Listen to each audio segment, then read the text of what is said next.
Hi US welcome to BRK. నేను miss వియావర్మ. ఈరోజు మనతో పాటు స్టూడియోలో ఉన్నారు నండూరి రవికుమార్ గారు, ఇన్వెస్ట్మెంట్ అడ్వైజర్, రియల్ ఎస్టేట్. నమస్కారం నండూరి గారు. నమస్తే. బాగున్నామ్మా? బాగున్నానండి. ఎలా ఉన్నారండి? Fine fine. చెప్పు. రీజనల్ రింగ్ ట్రైన్ అని అందరూ హడావిడి చేస్తున్నారు కదండి, అసలు ఏంటది? ఎస్, మనకు గతంలో విన్నాము రీజనల్ రింగ్ రోడ్ Yes. మనం ప్రతిపాదించి రీజనల్ రింగ్ రోడ్డుకి అప్రూవల్ ఇవ్వండి అని చెప్పి సెంట్రల్ గవర్నమెంట్ అడగడం జరిగింది. అడిగి ఆ పాత గవర్నమెంట్ మనకి కేటీఆర్ గారు, కేసీఆర్ గారు గవర్నమెంట్లోనే అది ఆ ప్రపోజల్ పంపించడం జరిగింది. ఓకే. తర్వాత రేవంత్ రెడ్డి గారు వచ్చాక సెంట్రల్ గవర్నమెంట్ స్టేట్ గవర్నమెంట్ యొక్క షేర్ కూడా కావాలి, మీరు కూడా పార్టిసిపేట్ చేయాలి ఫండింగ్లో అని చెప్పి అడగటం. దానివల్ల కొంత జాప్యం జరిగి ఇప్పుడు మళ్ళీ కాస్త వీళ్ళు రెడీ అని చెప్పారన్నమాట. అంటే ఇప్పుడు ఈ రోజున ఓకే మేము కూడా బేర్ చేస్తామని చెప్పి స్టేట్ గవర్నమెంట్ చెప్పడం జరిగితే సెంట్రల్ గవర్నమెంట్ వాళ్ళు కిషన్ రెడ్డి గారు కూడా మన దగ్గర నుంచే కదా తెలంగాణకి చాలా, అంటే ఒక రకంగా మన అందరికీ కూడా బ్లెస్సింగ్స్ ఏంటంటే ఇక్కడి నుంచి ప్రామినెంట్ లీడర్స్ ఉన్నారు బీజేపీ సెంటర్లో. సో ఇటు పక్కన బండి సంజయ్ గారు, ఇటు పక్కన కిషన్ రెడ్డి గారు, ఇద్దరు కూడా they are from Telangana. So in particular చాలా కిషన్ రెడ్డి గారు దీని మీద దృష్టి పెట్టి దాన్ని ఆయన ఏం చెప్పారంటే అక్కడ దాని చుట్టూ కూడా బ్యూటిఫుల్గా ఎలా అయితే రీజనల్ రింగ్ రోడ్ వస్తుందో అలాగే రీజనల్ రింగ్ ట్రైన్, ఓకే, ఒక ట్రైన్ ఫెసిలిటీ అలా పెడితే బాగుంటుంది అని చెప్పి ఆయన ప్రతిపాదించడం జరిగింది. దానికి వీళ్ళు ఇన్నాళ్ళు కూడా భూ సమీకరణ చేసి దానికి అలైన్ చేసి ఎలా చేస్తే అది పాసిబిలిటీ అవుతుందని చెప్పి చూసి ఇన్నాళ్ళు కూడా దాన్ని వెయిట్ చేయించారు. కానీ ఇప్పుడే మొన్న మధ్యనే ఒక 1 వీక్ మ్యాక్సిమం పెట్టుకోండి, 1 వీక్ కిందనే మనకి దీనికి గ్రీన్ సిగ్నల్ ఇవ్వడం జరిగింది. సో అది ఒక సాకారం కాబోతుంది. అది అంతకు ముందర కళగా మిగిలిన ఇప్పుడు రీజనల్ రింగ్ ట్రైన్ అని చెప్పి అది మాత్రం రాబోతోంది. సో కాబట్టి మనందరూ కూడా ఎస్టిమేట్ చేయొచ్చు ఏంటంటే రీజనల్ రింగ్ రోడ్డు కూడా డెఫినెట్గా ఫండ్స్ పాసిబిలిటీ ప్రాబ్లం లేకుండా అది కూడా మనకి regional ring road, regional ring train రెండు కూడా వస్తాయి. ఓకే, ఇది ఎంత దూరం ఉంటుందండి? అంటే ఏ ఏ ప్రాంతాన్ని కవర్ చేస్తుంది అనుకుంటున్నారు? ఇప్పుడు మనకి ఇది చుట్టూ సిటీకి ఇప్పుడు ఒక అవుటర్ రింగ్ రోడ్ ఎలా అయితే ఉందో అవుటర్ రింగ్ రోడ్ లాగా మనకి మెట్రో ఎలా ఉందో, మెట్రో అయితే మీరు వెళ్ళే ఉంటారు ఇప్పటికి చాలాసార్లు వెళ్ళే ఉంటారు. మెట్రో ఫేజ్ 2 కూడా వస్తుంది. హైదరాబాద్లో ఉన్న వాళ్ళని మీరు ఏమడుగుతున్నారు అసలు? ఎవరైనా సరే తప్పదు. అంటే మనకి ఆ ఫెసిలిటీ అటువంటి అడ్వాంటేజ్, చాలా సుఖమైన ప్రయాణం అయిపోయింది ప్రతి ఒక్కరికి ట్రాఫిక్ లేకుండా. నిర్ణీత సమయంలో కరెక్ట్గా మనం అనుకున్న టైంలో కనుక వెళ్ళాలి అంటే నథింగ్ లైక్ మెట్రో. నేనైతే అదే చెప్తా ఎవరికైనా సరే, మీరు రావాల్సిన టైం ఈ టైం అనుకుంటే ఈ టైంలో వెళ్ళగలగాం అని అనుకుంటే మాత్రం మెట్రోలో ఎక్కండి. ఓకే. అండ్ లవ్లీ, అక్కడ ఎన్విరాన్మెంట్ కూడా చాలా బాగుంటుంది, నో పొల్యూషన్. అదే బస్సులో గిస్సులో అయితే మనకి చాలా ప్రాబ్లమేటిక్, ఇవేమీ లేవు.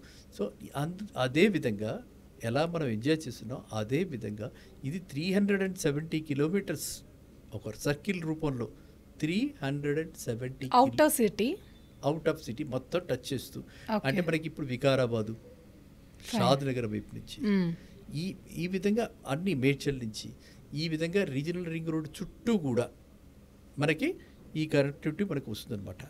సో అందువల్ల ఏమవుతుంది, మీకు ఏవైతే ప్లేసెస్ ఇప్పుడు రద్దీగా ఉన్నాయో, మనం ఎక్కడ చూసినా సరే రద్దీయే కదా.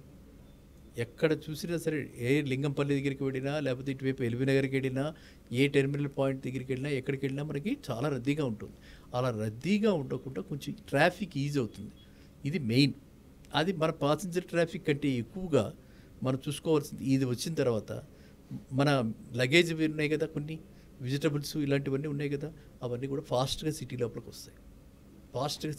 వస్తాయి. అంటే వాళ్ళు ఒక పాయింట్ దాకా వచ్చి ఆ పాయింట్ తర్వాత వాళ్ళు మెట్రోలోకి షిఫ్ట్ అవుతారు. ఓకే. ఎల్బీ నగర్కి మనకు షిఫ్ట్, వాళ్ళు ఎల్బీ నగర్లో మళ్ళీ మన మెట్రో ఎక్కి హైటెక్ సిటీకి వచ్చేస్తారు. ఆ విధంగా ఇది మనందరికీ కూడా ట్రాఫిక్ ఈజ్ చేయబోతుంది. మనకి నెక్స్ట్ ఏమిటి, ఎక్కడ చూసినా సరే సిటీ ఇప్పుడు ఎక్స్పాండ్ అవుతుంది. అవ్వాలా? సిటీ ఎక్స్పాండ్ కావాలా లేదా? కాకపోతే ఏమవుతుంది, రద్దీగా ఉంటే ఇప్పుడు ఇన్ని ప్రాబ్లమ్స్ ఉన్నాయి ఆల్రెడీ. మనకి పొల్యూషన్ ప్రాబ్లమ్స్ ఉన్నాయి, తర్వాత మనకి ఆటోమేటిక్గా మనకి ఎప్పుడైతే pollution, asthma, health problems, health hazards ఇవన్నీ కూడా కంట్రోల్లోకి తెచ్చుకోవాలి అంటే రీజనల్ రింగ్ రోడ్డు మనకి must and we should have. అది కనుక అయితే రీజనల్ రింగ్ ట్రైన్ వస్తే కనుక మనం dependency on buses, dependency on other transport మనకి చాలా తగ్గుతుంది. ఎప్పటి వరకు ఇది అవ్వచ్చు అనుకుంటున్నారండి? ఎక్కడ మనకి ఎంత, మరి దీనికి మొత్తం అన్ని ప్లేసెస్కి టచ్ అవుతుంది కదా, కాబట్టి కావాలి. సో మీరు రీజనల్ రింగ్ ట్రైన్ ఏదైతే వస్తుందో ఆ ప్లేసెస్, ఏ స్టేషన్స్ మనకు ఆల్రెడీ ఐడెంటిఫైడ్ స్టేషన్స్ ఏవైతే ఉన్నాయో, ఏ ప్లేసెస్ అయితే టచ్ అవుతున్నాయో ఆ టచ్ అయ్యే ప్లేసెస్ మీద మనం దృష్టి సారించాలి. ఓకే, మీరు ఇప్పుడు ఫస్ట్ అంటే మనము తక్కువలో కావాలి, ప్లస్ బాగా హై పొటెన్షియల్ ఉన్న ఏరియాస్ కావాలి, మనకి రిటర్న్స్ ఎక్కువ కావాలి. ఇది స్టార్ట్ అయ్యడానికి ఎన్ని ఇయర్స్ పట్టొచ్చు? మేబీ దిస్ స్టార్ట్ అవ్వడానికి పెద్దగా టైం పట్టకపోవచ్చు, కానీ కంప్లీట్ అవ్వడానికి అయితే కనీసం నా ఉద్దేశంలో it will take 3 years. Okay, ఇప్పుడు మనం 25లో ఉన్నాం కదా, by 28 it will get completed.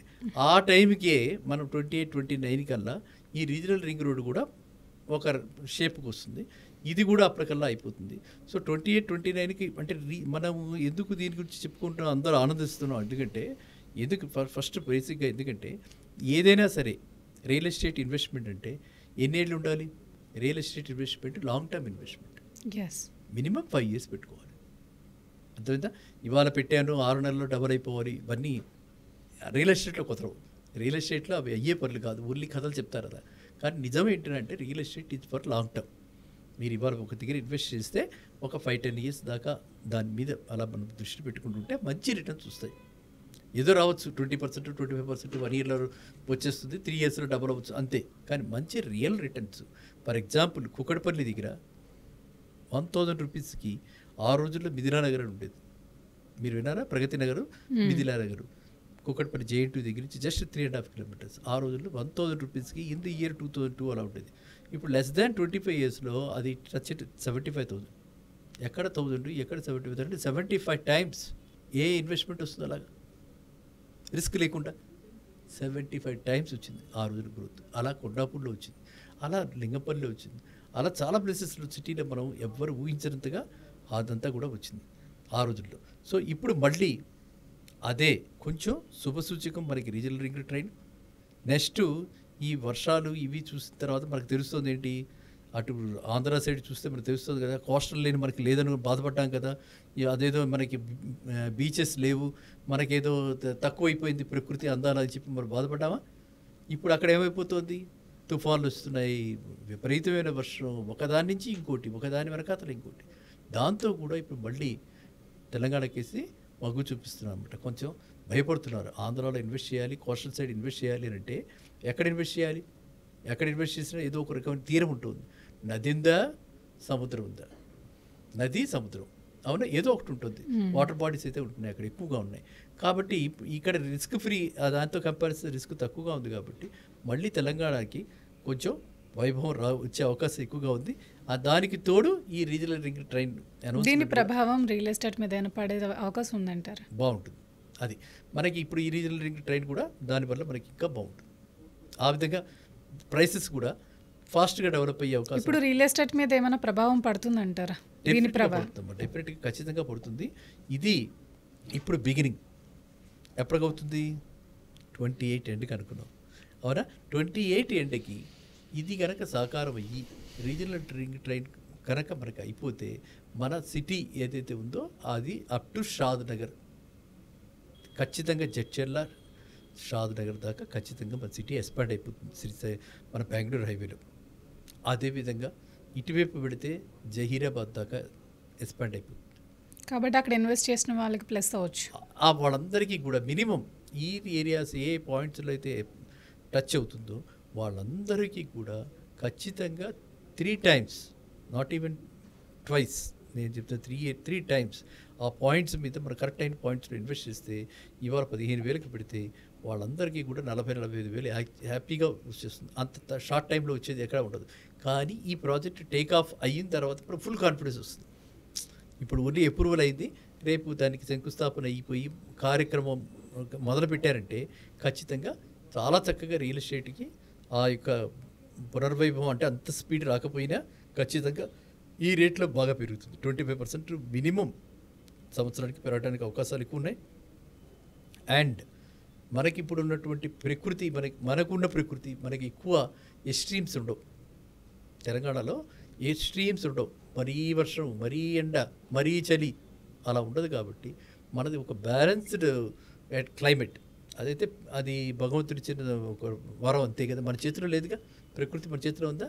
అందువల్ల అవన్నీ కూడా చేకూరి చక్కగా 100 కిలోమీటర్స్ మన సిటీ అంతా కూడా ఎక్స్పాండ్ అయిపోతుంది. 100 కిలోమీటర్స్కి ఎక్స్పాండ్ అవుతుంది. ఈ regional ring train, regional ring road, ఈ 2 ప్రాజెక్ట్స్ కనుక పూర్తిగా సాకారం కలిగితే ఆ చుట్టుపక్కలంతా కూడా మనకి 50,000, 45-50,000 ఆ ఏరియా ఏదైతే పాయింట్స్ టచ్ చేసే పాయింట్ ఉన్నాయో ఆ టచ్ చేసే పాయింట్స్లో 45,000-50,000 ఈజీగా అవుతుంది. ఇవాళ మాత్రం అక్కడంతా కూడా ఈ ఏరియాస్లో చాలా ఏరియాస్లో 10,000-15,000 మధ్యనే ఉన్నాయి. కాబట్టి మనము ఇప్పుడు చక్కటి డెవలపర్ని చూసుకుని అన్ని అనుమతులు ఉన్నటువంటి వాళ్ళు బ్యాంకులోను వస్తున్నటువంటి ప్రాజెక్ట్స్ పదే మనం చెప్పుకుంటుంటాం, బ్యాంకులోనే వస్తున్నటువంటి ప్రాజెక్ట్స్ మనం కనుక తీసుకుంటే వాటిలో ఇన్వెస్ట్ చేస్తే వీళ్ళంతా కూడా లబ్ధి పొందుతారంటలో సందేహమే లేదు నాకు. అట్లా సో అందువల్ల ఏంటంటే కాన్ఫిడెంట్గా అందరూ కూడా ఇంత తక్కువ అమౌంట్లో ఇవాళ మీరు 15,000 కూడా మీ దగ్గర ఉండక్కర్లా, బ్యాంకు లోన్ వస్తుంది కాబట్టి 3-4 వేలు ఉంటే 12,000 బ్యాంకే ఇచ్చేస్తుంది కదా లోను. సో అది తీసుకుని చక్కగా అది ఇన్స్టాల్మెంట్స్ కట్టుకోవచ్చు. మీ ఇన్స్టాల్మెంట్స్ కంప్లీట్ అయ్యేటప్పటికే ఈ ప్రాపర్టీ మినిమం డబుల్ పైన అవుతుంది. అంతకంటే చక్కటిది ఏముంది? Passive income. మనం ఏమైనా కష్టపడుతున్నావా? ఏమీ లేదు, only just little amount invest చేసాం, ఆ ఇన్వెస్ట్ చేసిన అమౌంట్ ఆ విధంగా డబుల్ అవుతుంది. బ్యాంకు లోన్ అన్న చాలా తక్కువ పర్సెంటేజ్, 8-9% బ్యాంకు లోన్ వస్తుంది. ఇక్కడ గ్రోత్ చూస్తే 25% అంటే మనకి ఎంత డబ్బులు వస్తుంది చూడండి. అందువల్ల బ్యాంకు లోను ఖచ్చితంగా వాడుకుని, అది బ్యాంకు లోన్ అన్నది ఒక ఆర్గానిక్ ఇన్ఆర్గానిక్ల మధ్యలో ఎలాగైతే ఫెర్టిలైజర్స్ అవి వేస్తారో అలా ఫెర్టిలైజర్ అనమాట ఫర్ అవర్ గ్రోత్. ఫాస్ట్ గ్రోత్కి బ్యాంక్ లోన్ కావాలి. లేదు నేను మెల్లగా ఉంటారంటే ఆర్గానిక్ గ్రోత్ మీరే లోన్ తీసుకోకండి, ఓకేనా. సో అలాగే ఈ ఏరియాస్లో అన్నింటిలో కూడా మనం ఇన్వెస్ట్ చేస్తే ఏ ఏరియాస్ టచ్ అవుతుందో ఆ ఏరియాస్లో అన్నింటిలో కనుక మనం ఇన్వెస్ట్ చేస్తే ఖచ్చితంగా మన జడ్చలైనా, షాద్నగర్ అయినా, కర్తలైనా, ఓకేనా, ఈ ప్లేసెస్ అన్నీ దీని లోపలికి వచ్చేస్తున్నాయి, రీజనల్ రింగ్ రోడ్ లోపలికి. అలాగే సాగర్ హైవే మీద మాల్ దగ్గర తీసుకున్నా సరే, మాల్ ఇబ్రహీంపట్నం మాల్ అంటే ఆల్మోస్ట్ మనం గుంటూరుకి సగం దూరంలో ఉంటాం, అక్కడ తీసుకున్నా సరే, చౌటుప్పల్ దగ్గర తీసుకున్నా సరే, చౌటుప్పల్ 55 కిలోమీటర్స్, చౌటుప్పల్ దగ్గర తీసుకున్నా సరే రీజనల్ రింగ్ రోడ్ దాన్ని టచ్ అవుతూ ఉంటుంది, అక్కడ తీసుకున్నా సరే మనకి ఇటువైపు వెళ్ళిపోయి మనం బీబీ నగర్ అవతల తీసుకున్నా సరే, ఎక్కడ తీసుకున్న ఈ ప్రాజెక్ట్స్ అన్నింటిలో ఎక్కడ ఇన్వెస్ట్ చేసినా సరే తెలంగాణలో రాబోయే ఈ కంప్లీట్ అయ్యే టైంకి ఖచ్చితంగా మీ పెట్టుబడి డబల్ కంటే ఎక్కువే అవుతుంది. అంటే 3 ఏళ్ళ డబల్ కంటే ఎక్కువే అవుతుంది. థ్యాంక్ యూ రవికుమార్ గారు. Thank you. నమస్కారం. చూసారు కదండి, రీజనల్ రింగ్ ట్రైన్ వల్ల రియల్ ఎస్టేట్లో ఎక్కడెక్కడ ఇన్వెస్ట్ చేస్తే ఎంత లాభం వస్తుందో చాలా చక్కగా చెప్పారు రవికుమార్ గారు.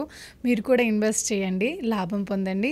ఇందులో అడ్వాంటేజెస్, డిసడ్వాంటేజెస్ అన్నీ వివరంగా చెప్పారు. పూర్తి వీడియో మీరు కంపల్సరీ చూడాల్సిందే.